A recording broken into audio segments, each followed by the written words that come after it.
자,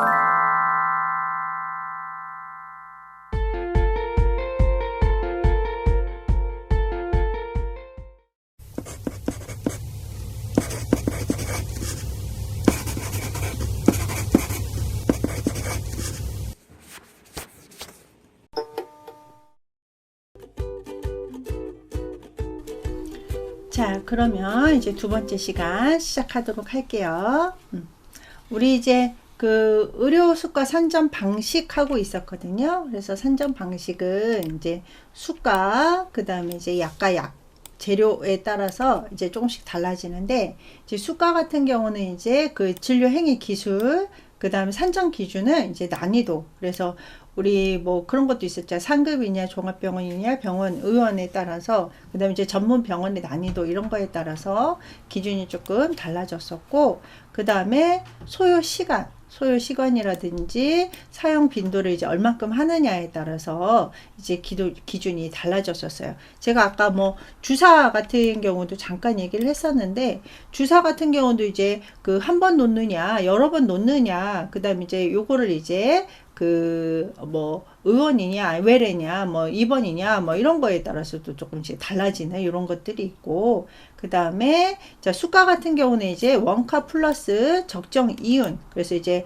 그 어떤 보상 방식으로 이윤까지도 조금 이제 가격에서 인정을 해주는 게 수가고요.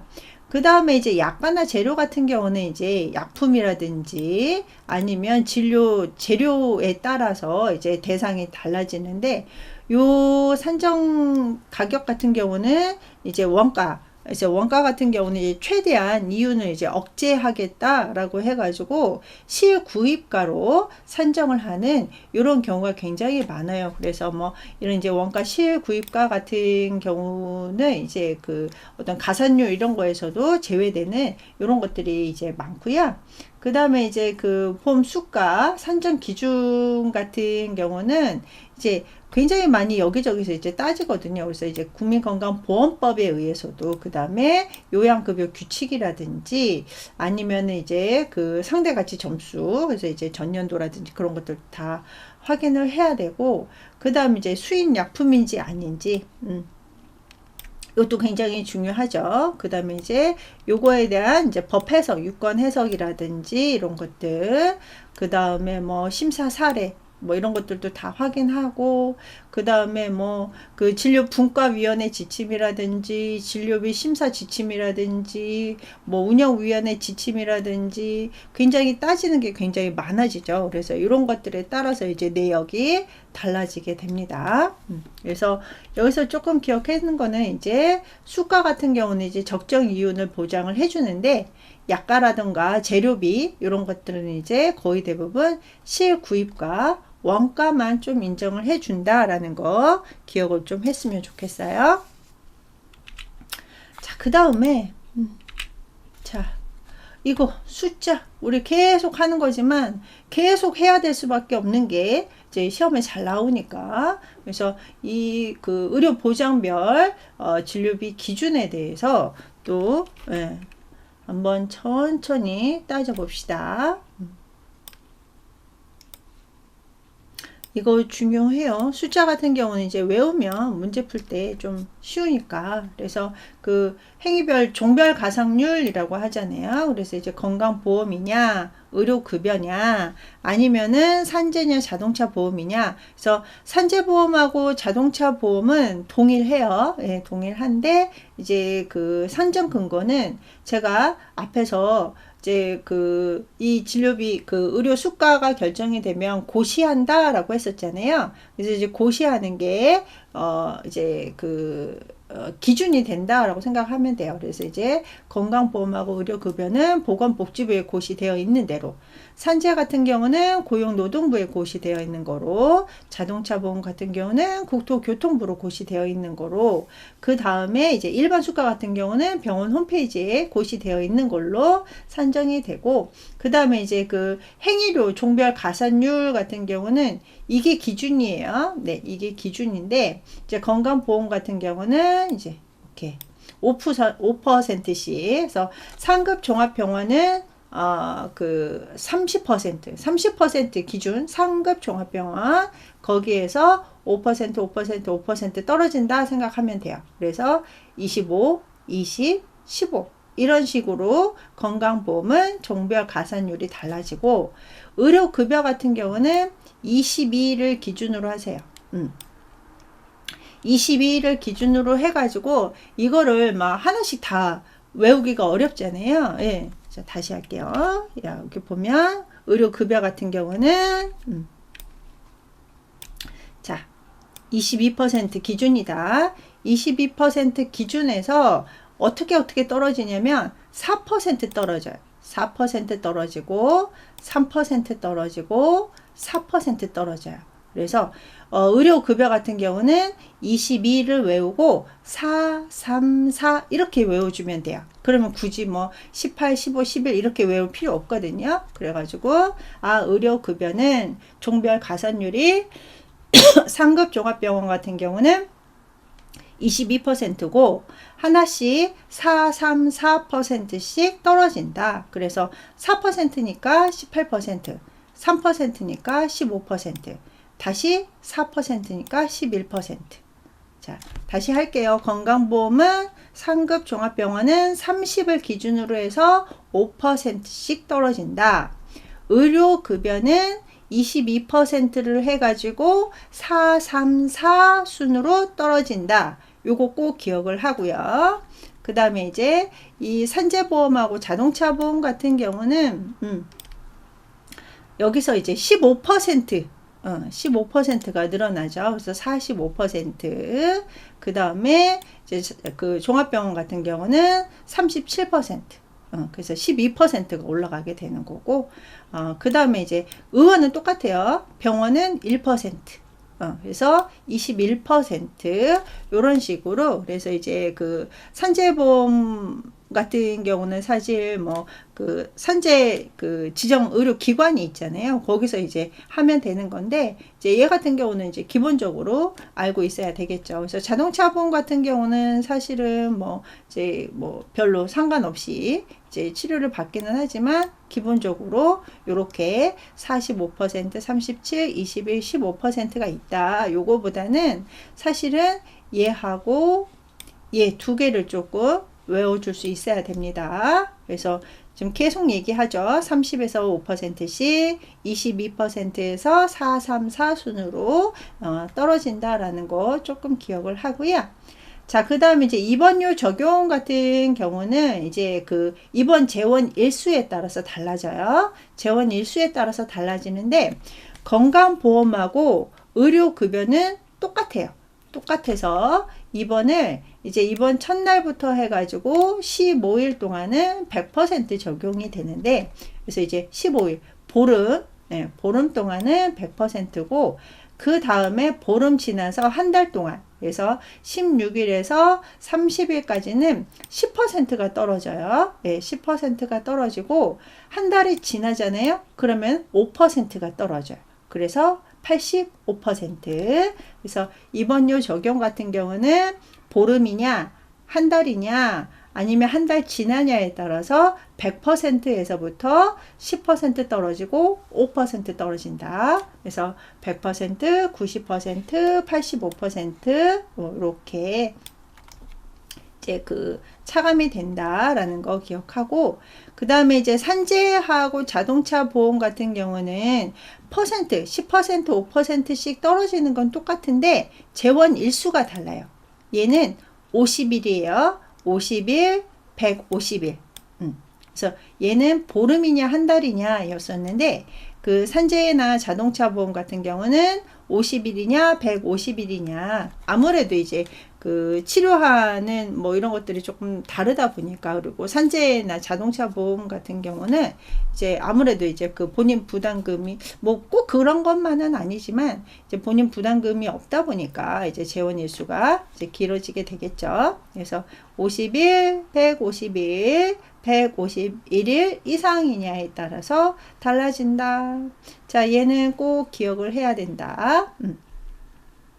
자, 그 다음에 이제 약가하고 재료대 같은 경우는 앞에서 이제 그 산정 방식에서 얘기했다시피 거의 대부분 이제 실구입가, 실구입가라고 한다던가 아니면 딱 정해진 금액 있잖아요. 뭐 상한가 딱 그 기준으로 하게 된다. 그래서 요 약가 재료대 같은 경우는 요 종별 그 가산율에서 제외된다라는 거 기억을 하시고, 자 얘는 외워줄 수 있어야 돼요. 그래서 30에서 5%씩 22%에서 434, 그 다음에 이제 2번요 같은 경우는 건강보험하고 의료급여는 보름이냐 한 달이냐 한 달 이상이냐, 산지하고 자동차 보험은 50일이냐 150일이냐 151일 이상이냐에 따라서 이제 10% 5%씩 차감된다라는 거 꼭 기억을 하고요.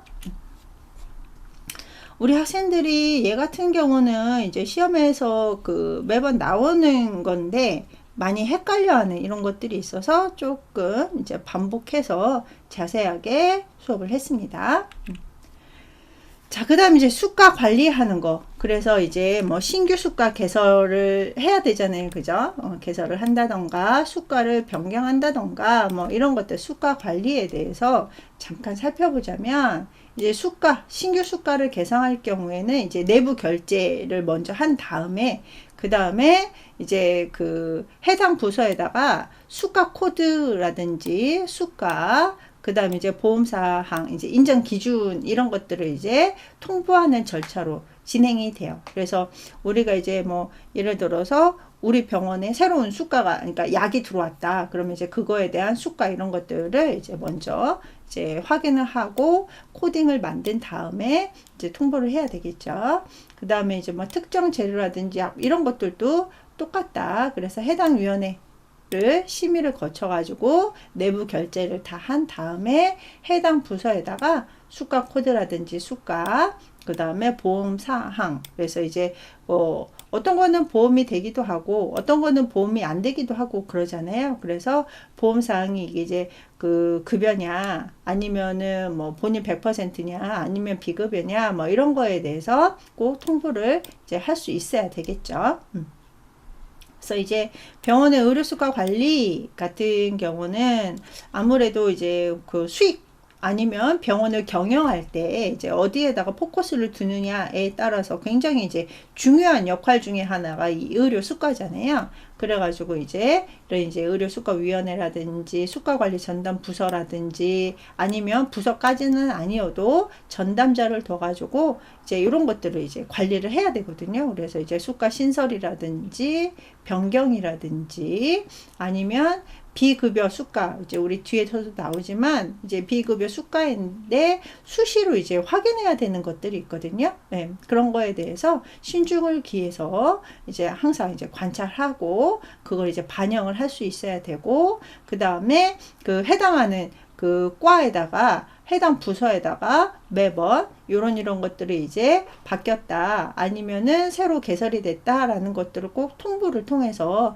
문제가 발생하지 않도록 해 주셔야 됩니다. 그래서 매년 정기적으로 최소 1년 1회죠. 예. 그래서 매년 바뀌는 거니까. 그래서 매년 2회에서 이제 2회 같은 경우는 이제 해당 부서 방문해 가지고 이제 홈페이지 같은데 방문해 가지고 점검을 하고, 그다음에 이제 변경 사항이 있으면 이거를 이제 그 협의를 해 가지고 수가 코드집 같은 경우도 이제 정리를 해야 되는 이런 경우가 있거든요. 그래서 이거 같은 경우는 뭐 OCS 같은 거 할 때 조금 더 자세하게 하기로 할게요. 그래서 수가 관리 같은 경우도 이제 뭐 수가 코드라든지 뭐 이런 것들 변경이라든지 개설 이런 거에 따라서 이제 그 확인해야 되는 것들이 있어요. 네.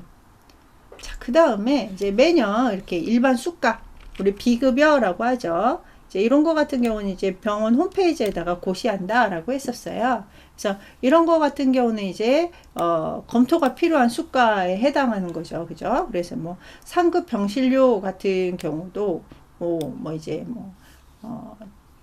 그 급여에 대해서 이제 매년 조정을 해야 되는 거고, 그 다음에 이제 각종 진단서 발급료라든지 예방접종비 같은 경우도 요즘 이제 병원에 이제 그 수익 으로 굉장히 많이 그 차지하고 있는 비중 중에 하나가 이 예방접종비죠. 그래서 예방접종비 같은 경우도 우리 학생들 이제 일반 그 선택 예방접종 해봤는지 모르겠지만 선택 예방접종 같은 경우 예를 들어서 뭐 A형 간염 예방접종이라든지 뭐 이런 것들은 병원마다 조금씩 금액이 다르거든요. 네, 그래서 그런 것들을 이제 그가 막 우리 병원은 그냥 이렇게 밀고 가자 막 이렇게 할 수가 없는 거잖아요. 그래서 이제 다른 병원들 비급여 항목은 어떻게 해당하는지 어떻게 그 급여를 이제 선택을 했는지 이런 것도 이제 꼭 확인을 해 가면서 이제 조정을 할 필요가 있는 거고, 그 다음에 이제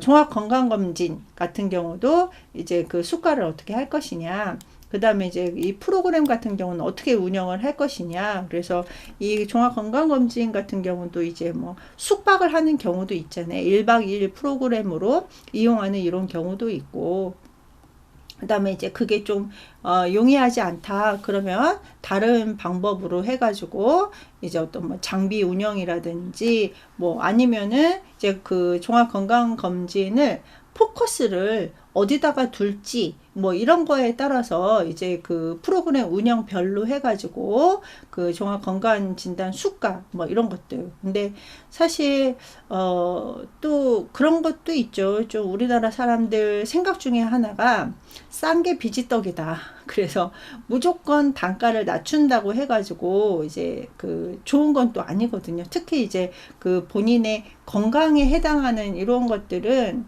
아무래도 사람들이 조금 더 좋은 거, 이런 것들을 이제 찾다 보니까 너무 낮은 다다익선이다 이런 거 안 따져야 되는 것 중에 하나가 이 진료비 그 일반 수가 비급여 같은 경우에요. 그래서 얘 같은 경우도 굉장히 신중하게 이제 그 심의를 통해서 결정을 해야 되는 이런 것들이고, 그 다음에 이제 그 미용 목적으로 성형수술료 같은 경우도 병원마다 이제 다 다르잖아요. 그죠? 요즘은 뭐 간단한 미용 목적 수술 같은 경우는 그냥 뭐 우스갯소리로 수술이 아니다, 시술이다, 뭐 이런 식으로 이제 얘기를 하기는 하는데, 이제 이런 거 같은 경우도 이제 조금 더 조정이 필요한 이런 것들도 있고, 그 다음에 이제 그 뭐 우리 뭐 OS라든지 그 정형외과에서 사용하는 뭐 보조기라든지 이런 것들도 비급여 항목이 많잖아요. 이제 그런 거에 대한 거라든지 아니면 이제 부위별 그 소노 초음파 검사비 같은 경우도 이제 병원마다 이제 그 결정을 해서 이제 홈페이지에 올리는 이런 경우도 있고, 그 다음에 이제 그 엔도 내시경 같은 경우도 이제 일반이냐 수면이냐에 따라서 달라지는데, 수면 내시경료 같은 경우도 이제 어떻게 할 것인지, 그 다음에 이제 그 산재나 자동차 보험 같은 경우도 그 비급여 항목이 있거든요. 그러니까 건강보험에서는 비급여인데 산재보험이라든지 이런 데서는 이제 급여 항목도 있기는 해요. 근데 이제 그 비급여 같은 경우는 이제 어떻게 운영을 하는 게 좋은 건지, 그 다음에 이제 우리 치과에 가면 참 비급여가 많죠. 그죠? 예. 치과를 나쁘다라는 게 아니라 아무래도 이제 치과 같은 경우는 이제 그 부가적으로 들어가는 뭐 이런 것들이 있고, 아무래도 뭐 재료 이런 것들이 이제 많이 다르다 보니까 이런 이제 치과에서 사용하는 비급여라든지 아니면 이제 기타 비급여 항목 이런 것들에 대해서는 매년 정기적으로 이제 검토를 해서 이제 요걸 이제 비급여 항목에서 이제 금액을 어떻게 정할지 이런 것들을 이제 정책을 이제 심의를 할 필요가 있겠죠. 이제 병원 내에서. 자, 그 다음에 이제 그 비급여라는 게 뭐냐. 지금 계속 얘기를 했는데, 비급여 같은 경우는 보험급여에서 제외된다. 가장 큰 거죠. 그죠? 급여 혜택, 보험급여 혜택을 못 받는 이런 이제 뭐 질병이라든지 부상에, 그러니까 치료 목적이 아니거나 아니면은 이제 우리가 이제 중요하게 생각하는 것 중에 하나가 일상생활 그 ADL에 지장이 있느냐 없느냐에 따라서 또 이제 보험급여가 되기도 하고 안 되기도 하고 그러잖아요. 그래서 이제 일상생활에 지장이 없는 질환 이런 것들도 비급여, 그 다음에 그 급여의 원리에 부합하지 않는, 그래서 이제 우리가 앞에서 계속 이제 급여는 이제 뭐 전 국민의 이제 효율적으로 정해진 의료 자원을 효율적으로 이용하기 위해서 만들어진 여러 가지 이유가 있는데, 그런 이제 보험급여 원리에 부합하지 않는 이런 경우 같은 경우는 보험급여를 해주지 않고 전에 환자가 부담을 한다라는 게 이제 비급여 같은 경우죠. 예. 그래서 앞에서 얘기한 것처럼 상급 병실 같은 경우 이제 뭐 특실이라든지 그죠? 1인실, 2인실, 3인실 같은 경우는 이제 퍼센트가 달라지는 거잖아요. 비급여가 아니라. 그래서 이제 뭐 이용 차액이라든지 아니면은 뭐 안경이라든지 컨택트 렌즈라든지 요즘 이제 그 젊은 사람들 굉장히 많이 하죠. 예, 그래서 라식 수술이라든지 아니면 유전자 검사 같은 경우, 유전자 검사 같은 경우도 요즘 이제 의외로 또 하더라고요. 예, 그래서 그런 거라든지 아니면 뭐 지방 제거술 아니면은 뭐 인공 수정이라든지 아니면은 뭐 진단서 발급료라든지 이런 것들. 근데 이제 이런 거 같은 경우도 이제 나이 그 다음에 어떤 질환이냐, 그 다음에 이제 병원 운영, 아까 이제 비급여 항상 주기적으로 이제 수정해야 된다라고 했잖아요. 그래서 병원 운영에 따라서 조금씩 달라지기는 하지만, 기본적으로 우리가, 의료급여에서 이제 제외되는 것들, 그래서 일반 수가라고 하는 비급여라는 것들은 어떤 것이 있는지에 대해서 살펴봤습니다. 사실 이제 우리 그 영리병원 뭐 이런 것들이 사실 이제 비급여 이런 것들이 굉장히 많았었잖아요. 그래서 이제 우리나라에서 별로 맞지 않는 이런 것들이 있었고요. 그 다음에 이제 그 비급여인데, 법적으로 비급여가 있고요. 한시적으로 비급여 해주는 항목이 있었어요. 그래서 이런 것들은 어떤 건지 한번 보도록 하겠습니다. 그래서 법적으로 비급여 같은 경우는 이제 건강보험법이라든지 의료급여법, 그 다음에 시행규칙, 이거에 따라서 이제 규정된 비급여 항목을 이제 그 법적 비급여라고 합니다. 그래서 얘 같은 경우는 이제 건강보험 시행규칙에 따라서 별도로 이제 고시된, 그래서 이제 앞에서 나왔던 것들, 요런 것들이 이제, 법적 비급여 항목이다. 그리고 우리가 또 이제 그 기준이 뭐냐, 어떤 법에 의해서 기준이 되느냐, 이런 것들도 기본적으로 알고 있어야 돼요. 그래서 이제 그 의료관계 법규에서도 계속 배웠지만 재미는 없지만 이제 그거하고 이거하고 또 기본적으로 이제 상충되는 부분들이 있다 보니까 조금 기억을 해 주고요. 자, 그 다음에 이제 그 한시적으로 비급여로 이제 채택을 하는 이런 경우가 있거든요. 그래서 이제 보험 재정에 부담을 초래하는 뭐 이런 경우라든가, 그러니까 이제 좀 이렇게 그 뭐죠, 고가인 경우, 이제 그러면 이제 그 보험 재정이 아무래도 이제 공단에서 부담이 되겠죠. 그 다음에 이제 뭐 대체 가능하다든지 아니면 그 비용 효과적인 측면에서 너무 고가이다라고 하면 한시적으로 비급여로 이제 하겠다라는 얘기가 있거든요.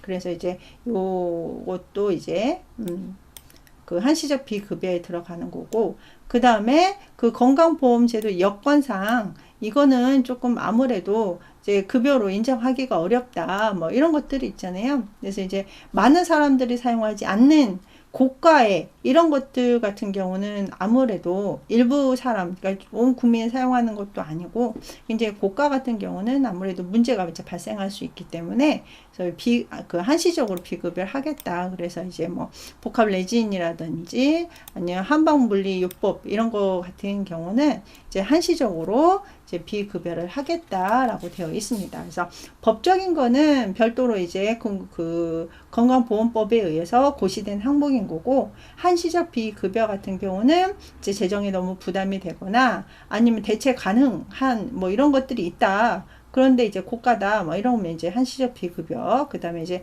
그 제도의 여건상 제도의 목적에 맞지 않는 이런 이제 여건상 급여로 인정하기가 좀 어렵다 이러면은 한시적으로 비급여를 하겠다라는 얘기입니다. 자, 그러면 이제 그 비급여 말고 100대 100이라고 하죠. 100대 100으로 코딩해야 되는 것들은 뭐가 있느냐. 그래서 이제 그 전액 본인 부담인 경우는 내용은 이제 보건복지부 고시에 의해서 환자가 보험수가 전액을 본인이 부담을 해야 되는 진료비 이런 것들을 이제 100대 100으로 이제 코딩을 할 수 있어야 돼요. 그래서 이제 우리 앞에서 의료 전달 체계에서도 잠깐 배웠었거든요. 그래서 이제 건강보험이라든지 의료급여 환자가 요 의료 전달 체계를 수급 절차를 통해서 진료를 해야 되는데 이행하지 않았다, 미이행이다 라고 하면 그거에 해당하는 진료비는 다 이제 100대 100이 되는 거고, 그 다음에 응급 증상 진료 대상이 아닌, 그러니까 응급 환자가 아닌 이제 그 대상자가 아닌데 응급의료를 이제 관리료 같은 경우는 이제 100대 100으로 하겠다. 그 다음에 이제 그 보건복지부 장관이 고시한 약제, 그래서 이런 약, 그래서 이제 인정 기준에 초과하는 뭐 이런 것들에 대한, 그러니까 그 사유가 이제 명백하게 나오는 이런 약제 같은 경우는 이제 전에 본인 부담금으로 하겠다라는 얘기입니다. 그래서 우리가 이제 그 본인 일부 부담이 있었고, 그 다음에 비급여가 있었고, 전액 본인 부담, 이런 것들이 있었습니다. 그래서 요거 기억을 해 주고요. 그래서 사실 지난주 거하고 이번 주 거는 이제 다른 거에 비해서 더 많이 이제 연결 관계가 많다 보니까 이제 지난주 거 이번 주 거 시간이 되면 같이 쭉 이어서 들어도 도움이 많이 될 것 같아요. 자, 그 다음에 이제 마지막으로 신의료 기술에 대해서 한번 살펴보도록 하겠습니다. 신의료 기술이라는 거는 사실 이제 그 새로운 말 그대로 이제 신의료란 얘기잖아요. 예. 근데 이제 이런 것들이 우리나라는 굉장히 많이 조금 까탈스럽다고 해야 되나? 금방금방 인정을 안 해주거든요. 예. 근데 이제 요거 같은 경우는 사실 뭐 어떤 사람들한테는 간절하게 빨리 보험 혜택을 이제 받아야지 치료를 할 수 있는 이런 경우도 있기 때문에 한번 좀 살펴보도록 하겠습니다. 그래서 의료급여 산정 기준, 앞에 이제 산정 기준이 있었잖아요. 예. 그래서 그 많은 몇천 개에 해당하는 그 산정 기준이라든지 지침에 없는 의료 기술 같은 경우를 이제 신의료 기술이라고 하는데, 뭐 수술 방법이라던가, 우리 뭐 여러 가지 수술 방법이 있었잖아요. 예, 뭐 다빈치 로봇이라든지 뭐 이런 것들, 그 다음에 이제 그 새로운 장비, 그 다음에 신약, 그 다음에 이제 신재료. 근데 뭐 기본적으로 우리가 생각했을 때 신의료 같은 경우는 현재 갖고 있는 그 의료 시설보다는 조금은 더 나아진 것들이겠죠? 네, 조금 더 나아진 것들이다 보니까, 그리고 이제 그 현재 갖고 있는 뭐 수술 방법이라든지 장비라든지 약 이런 것들로 해결하지 못했던 이런 이제 질병이라든지 아니면 수술 뭐 이런 이제 그 여러 가지 방법 이런 것들이 새로 들어온 거이기 때문에 사실 이게 기본적으로 갖고 있는 보험급여 산정에 대한 그 해당하는 것들하고 중복된 거면 굳이 이거를 이제 드릴 필요가 없겠죠. 근데 이제 좀 더 새롭고 획기적이고 뭐 이런 이제 신의료 기술 같은 경우는 이제 아까 얘기한 것처럼 요것이 있어야지만 이제 그 완치가 되는 이런 질병이라든지 이런 것들, 아니면 이제 그 치료 방법 뭐 이런 것들을 의미하기 때문에 굉장히 좀 중요한데 생각보다 기간이 조금 길어요. 특히 이제 뭐 어떤 신약이라든지 이런 것들이 이제 그 수입 항목 같은 경우는 그 식약청에서 굉장히 조금 까탈스럽게 그래서 조금 하는 경우가 많은데, 사실 여기는 이제 100일 이내라고 되어 있거든요. 근데 100일 이내도 굉장히 많이 짧아진 거예요. 예전에는 더 그 긴 기간 동안 막 그 결정하기 위해서 여러 가지 뭐 자문위원회라든지 이런 것들을 두고 했던 경우가 이제 많았었거든요. 그래서 이 신의료 기술 신청이라든지 결정 같은 경우는 이제 날짜는 기본적으로 조금 기억을 해 주시면서, 아, 신의료 기술 같은 게 이렇게 좀 시간이 오래 걸리는구나. 라는 거 조금 기억을 해 줬으면 좋겠고, 이 신의료기술 신청은 누가 하느냐. 그래서 이제 의료기관, 병원에서도 할 수 있죠. 이런 수술 방법이라든지 이런 것들.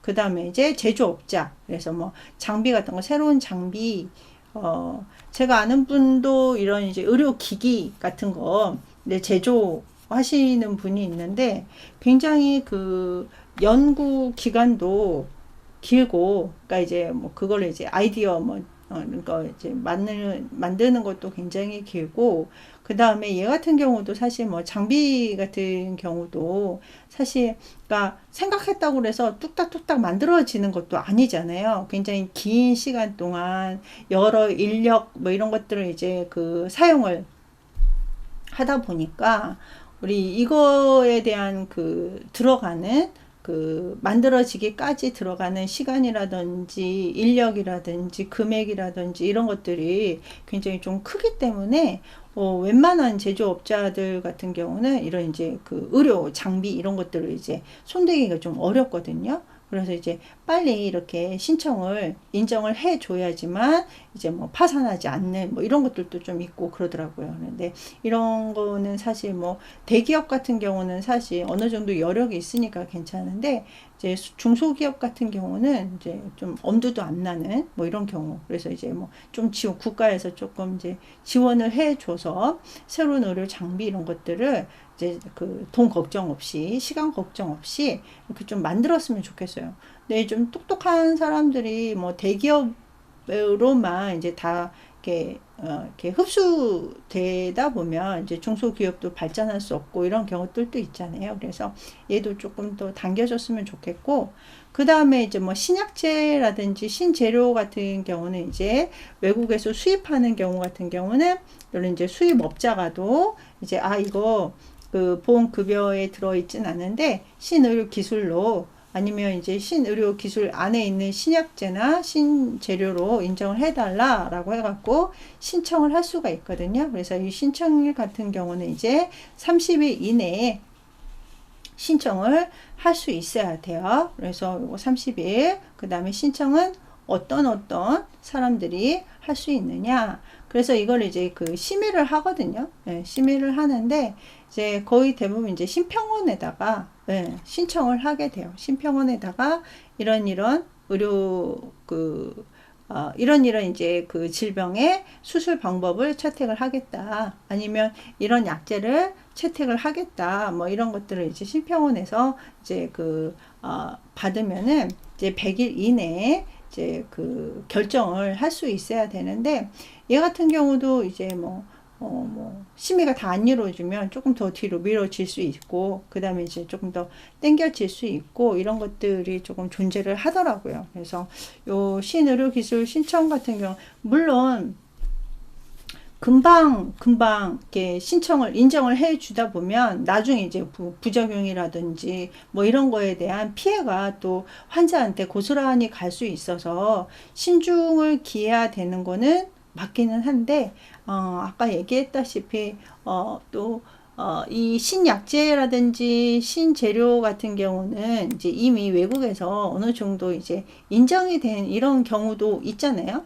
그래서 이제 가장 빨리 되는 것 중에 하나가 이런 것들, 이런 것들은 이제 아무래도 빨리 조금 이제 그 결정이 될 수 있는데, 이 장비 사용이라든지 수술 같은 경우, 근데 이제 뭐 수술 같은 경우도 이제 뭐 그 의료인 그 닥터들이 이제 다 할 수 있는 것도 아니잖아요. 수술 같은 경우는 아무래도 뭐 경험이라든지 이런 것도 또 굉장히 중요하고, 그 다음에 이제 어느 정도 의료 그 지식 같은 경우도 아무리 서전이라고 하더라도 모든 걸 다 할 수 있는 건 아니다 보니까, 그래서 이제 요거를 이제 그 신의료 기술로 신청하기까지도 굉장히 많은 시간을 이제 투자를 하고, 이제 본인의 그 모든 걸 이제 담아서 이제 했을 거란 말이에요. 장비도 마찬가지고. 그래서 이제 100일 이내라고 이렇게 되기는 했지만 조금 빨리 됐으면 좋겠다. 뭐 이런 생각을 조금 기본적으로 해요. 주변에서 보면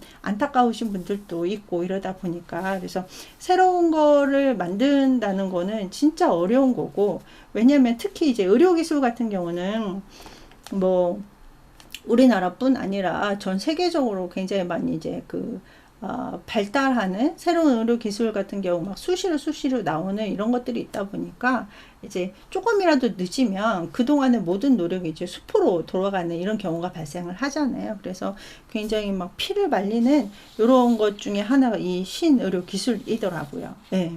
그래서 이제 요거까지 이제 이번 시간에 이제 마치도록 하고, 오늘 이제 수업한 것들, 그래서 이제 의료 수과 관리하는 거, 그 다음에 이제 산정 기준은 어떻게 되고 환산 점수는 따지는 거는 어떻게 되는지 이런 것들에 대해서 이제 살펴봤고, 그 다음에 이제 가장 중요한 것 중에 하나가 우리 숫자 외우는 거였었죠. 그래서 이제 행위료 종별 가산율, 이제 건강보험이라든지 의료급여에 해당하는 것들, 그 다음에 이제 산재보험, 자동차 보험에 해당하는 퍼센트, 요거 꼭 기억을 하고요. 그 다음에 이제 의료수가 산정 방식 같은 경우는 이제 매년 이제 전문가들이 해당 이해 관계자들이 모여가지고 매년 이제 심의를 통해 가지고 결정을 한다라는 거 있었고, 그 다음에 이제 상대 가치 점수 같은 경우는 이제 자원의 양이라든지 요양급여의 위험도 이런 것들, 그래서 따라서 상대적으로 가치를 인정을 해 주겠다. 근데 요 가치를 돈으로 화폐 단위로 결정을 하는 게 아니라 이제 점수로 표현을 해가지고 상대 가치 점수를 매기겠다. 그거에 따라서 이제 1점당 단가, 그래서 환산 지수 이런 것들이 이제 보상 방법으로 점수로 이어진다라는 거 기억을 해주면 될 것 같고, 그 다음에 이제 우리나라 본인 부담금 중에 행위별 수가제라는 게 있었고, DRG 포괄 수가제라는 게 있었고, 그 다음에 이 포괄 수가제에는 질병 군별, 그래서 4개 과에 7개 질병 군별에 우리가 일반적으로 알고 있는 질병 군별 정액제가 있었고, 일당 정액제가 있었거든요.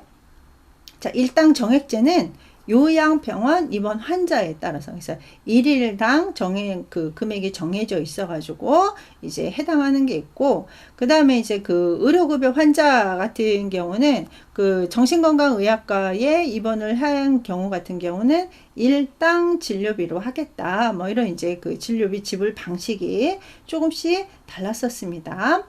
자, 그리고 이제 신포괄 수가제라는 게 있었죠. 그래서 행위별 수가제하고 DRG하고의 단점들을 보완을 하고 장점을 살려서, 그래서 지금 이제 현재 이제 신청을 받아가지고 시범 사업 중에 있는 이런 이제 신포괄 수가제라는 게 있었고, 그 다음에 이제 DRG 같은 경우는 4개 진료과가 뭐가 있었죠?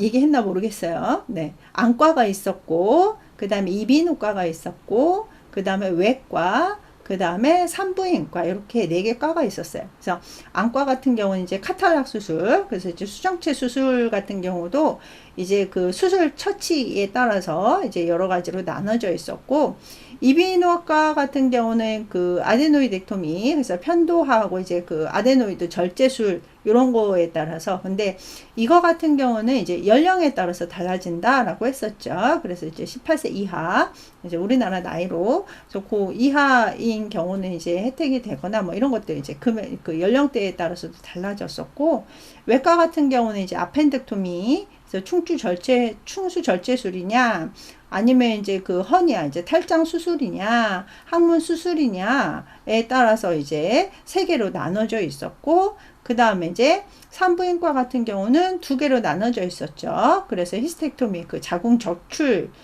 수술이라든지 아니면 실세, 제왕절개 분만 이런 거 같은 경우는 이제 DRG 항목으로 해가지고 4개 진료과에 7개 질병군.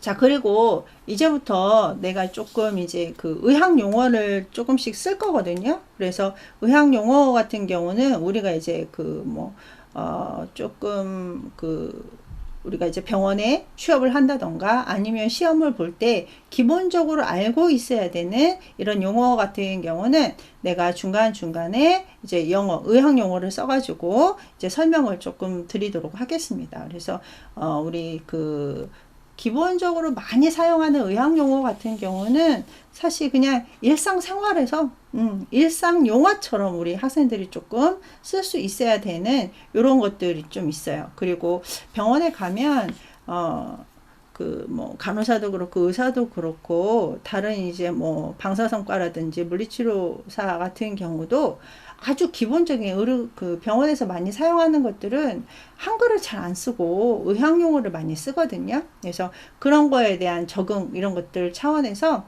이제부터는 중간중간에 의학 용어를 조금 쓰고, 그 다음에 이제 10월부터는 이제 그 대면 수업을 하잖아요. 그래서 대면 수업을 하면서 이제 본격적으로 시험 공부라든지 아니면 병원에서 사용하는 의학 용어라든지 이런 것들은 이제 계속 이제 반복적으로 해가지고 익히도록, 그래서 익혀서 자연스럽게 우리 학생들이 이제 나오도록 조금 할 계획이에요. 그래서 의학 용어 같은 경우는 우리 학생들 이제 꼭 필요한 것들 이런 것들을 이제 그 적어가면서 이제 수업을 이제 따라왔으면 좋겠습니다. 자, 오늘도 수고 많이 했어요. 자, 그러면 다음 시간에 만나요. 안녕.